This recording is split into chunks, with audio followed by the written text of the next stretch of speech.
तबला छूटा, फिर म्यूजिक में दोबारा से दिलचस्पी कैसे पैदा हुई? फिर क्या हुआ कि मैंने सुनता रहता था घर पे।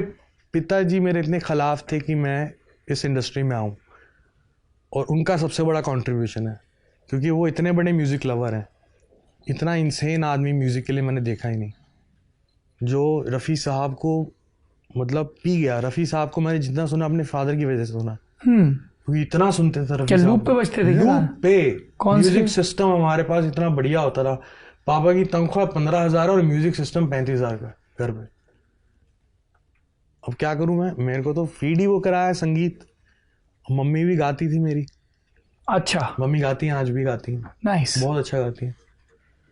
गुरुजी आते थे, गुरुजी गाते थे तो मम्मी और गुरुजी भी गाते थे साथ में। पापा कहते थे ये वाला गाना सुनाओ, वो वाला गाना, ये सब चलता रहता था घर में।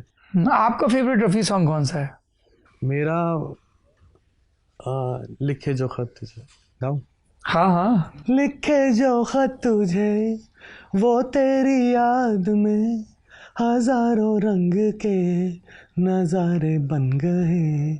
सवेरा जब हुआ तो फूल बन गए, चोराता ही तो सितारे बन गए। मैं वहां पहुंच जाता हूँ। हाँ। फेवरेट रफ़ी साहब से तो ब्लेस्ड कोई म्यूजिशियन रहा ही नहीं। फिर बहुत म्यूजिक रहा घर में, बहुत म्यूजिक रहा, सुनता रहा। फिर क्या हुआ, गजलें भी सुनते थे पिताजी?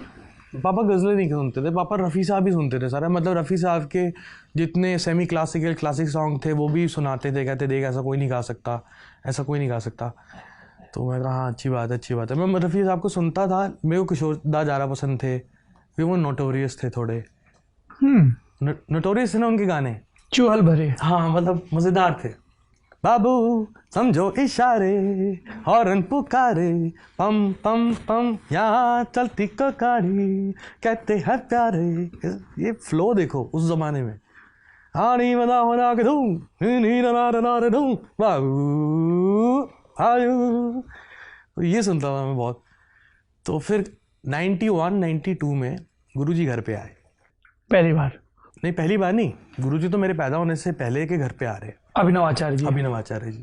तो किसके गुरु थे वो? वो मेरे पिताजी से ट्यूशन पढ़ते थे। आपके पिताजी से ट्यूशन पढ़ते थे? क्या पढ़ाते थे पिताजी आप? उनको मैथ्स पढ़ाते थे। अच्छा। और फिर पिताजी की शादी हुई।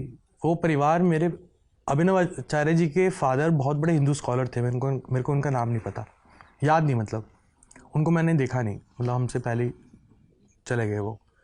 तो बहुत इंटेलेक्चुअल और बहुत रिलीजियस फैमिली से हैं अभिनव आचार्य।